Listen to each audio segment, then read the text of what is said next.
Hi friends, again this is Sunil. ఈరోజు మీకు concrete raft ఎబిట్మెంట్ యొక్క రాఫ్ట్కి స్టీల్ ఎలా కట్టాలి అనేది చెప్తా. సో మనం నా లాస్ట్ వీడియోస్ కనుక చూస్తే మీకు పీసీ ఎలా చేయాలి, లెవెల్ డిగ్గింగ్ ఎర్త్ వర్క్ అనేది ఎలా చేయించాలో చూపించాను. సో ఈ వీడియోలో మీకు రాఫ్ట్ యొక్క బాటమ్ మ్యాట్ ఎలా బైండ్ చేయించాలో చూపిస్తా.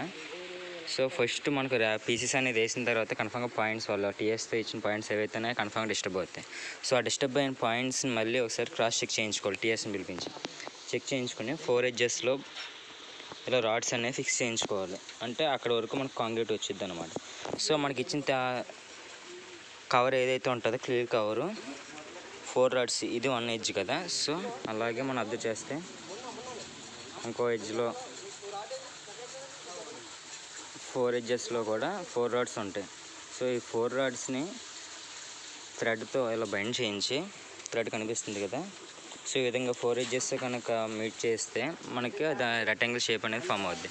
ఫామ్ అయిన తర్వాత అక్కడి నుంచి మనకి క్లియర్ కవర్ అనేది అంత ఇచ్చాడు చూసుకుని, ఆ క్లియర్ కవర్ వదిలేసి మనకు 75 ఇచ్చాడు. సో 75 వదిలేసి మెయిన్ డిస్ట్రిబ్యూషన్, ఎప్పుడన్నా సరే మెయిన్ బార్స్ డిస్ట్రిబ్యూషన్ బార్స్ అని డౌట్ వచ్చినప్పుడు ఈజీ ఏంటంటే ఏదైతే డయా ఎక్కువ ఉన్నదో ఆ బారు మెయిన్ బార్ అవుద్ది.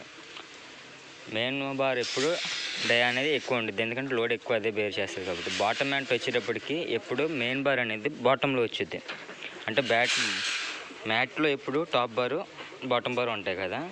సో బాటమ్ మ్యాట్కి డిస్ట్రిబ్యూషన్ కడుతున్నప్పుడు, బాటమ్ మ్యాట్ రెయిన్ఫోర్స్మెంట్ అనేది కడుతున్నప్పుడు మెయిన్ బార్స్ అనేవి బాటమ్ పోర్షన్లో రావాలి. సో దాని గురించి మనం ఇక్కడ బాటమ్ అనేది 25 ఇచ్చాడు డయా. సో ఆ 25తో మొత్తం అన్ని పట్టించాం. ఈ 25తో కట్టించిన తర్వాత మొత్తం స్పేసింగ్ అందించాం 25 డయా బార్స్ ఇవన్నీ కూడా. సో మనకి ఇచ్చిన స్పేసింగ్ని బట్టి అన్నీ కరెక్ట్గా పెట్టించుకుని వెళ్ళి దానికి డిస్ట్రిబ్యూషన్స్ అనేది మార్క్ చేసుకుంటాం. సో ఫస్ట్ ఒక డిస్ట్రిబ్యూషన్ మార్క్ చేస్తే, ఒక డిస్ట్రిబ్యూషన్ అనేది 2 ఎడ్జెస్లోనూ కడతారనమాట. ఇది చూస్తే మనకి ఒక డిస్ట్రిబ్యూషన్ కడుతున్నారు కదా. సో ఈ విధంగా అట్ ది సేమ్ టైం ఆ ఎడ్జ్లో కూడా 2 డిస్ట్రిబ్యూషన్స్ కడతారు. 2 డిస్ట్రిబ్యూషన్స్ కట్టిన తర్వాత వాటి పైన చాపిస్తే మార్క్ చేసుకుంటారు. ఎందుకంటే మనం ఆల్రెడీ 25 డయా బార్స్ని స్పేసింగ్తో పెట్టుకోవచ్చు, కానీ ఎక్కడో చోట కొద్దిగా మిస్టేక్ జరగచ్చు కదా. సో ఆ మిస్టేక్ రెక్టిఫై చేసుకోవాలంటే మనం ఇలా మార్క్ చేసుకుని బైండ్ చేస్తున్నప్పుడు ప్రతి బారు దానికి వచ్చేట్టు దగ్గరుండి బైండ్ చేయించుకోవాలి. ఈ విధంగా మొత్తం అంతా బైండింగ్ అయిపోయిన తర్వాత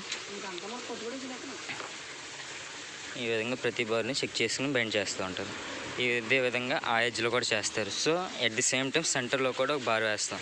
ఎందుకంటే ఆ ఎడ్జ్ వచ్చిన తర్వాత మనకు డిస్టెన్స్ అనేది ఎక్కువ కాబట్టి, బోట్ ఎండ్స్ మధ్యలో లెంత్ అనేది ఎక్కువ ఉన్నది కాబట్టి సెంటర్ బార్ అనేది, సెంటర్లో ఉండే బార్ ఏదైతే ఉన్నదో అది కొంచెం అటు ఇటుగా ఉండొచ్చు. సో దాని గురించి సెంటర్లో కూడా ఒక బార్ డిస్ట్రిబ్యూషన్ అనేది కట్టించి అప్పుడు బైండింగ్ అనేది స్టార్ట్ చేసుకుంటాం. సో ఈ విధంగా ఇప్పుడు బెల్స్ అన్నీ కూడా నాకు కిందకి పెట్టి ఉన్నారు. మనకు అన్నీ కట్టుకొస్తున్నప్పుడు ఆటోమేటిక్గా టాప్కి అది ఏ పొజిషన్ అయితే ఇచ్చారో ఆ పొజిషన్ ఇలా లిఫ్ట్ చేసుకుని మొత్తం అన్నీ నీట్గా బైండ్ చేసుకుంటూ వస్తారు.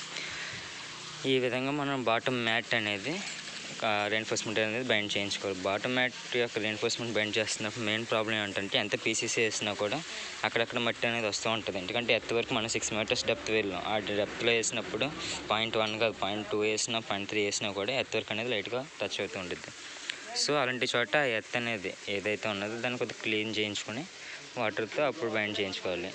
మొత్తం మ్యాట్ అంతా ఇలా ఫిక్స్ చేసి మొత్తం బైండింగ్ అంతా అయిన తర్వాత కింద మనకి ఏదైతే క్లియర్ కవర్ ఇచ్చాడో ఆ క్లియర్ కవర్ అనేది ప్లే చేసుకుంటాం. ఈ విధంగా బాటమ్ మ్యాట్ అనేది మొత్తం బైండ్ చేయించుకోవాలి.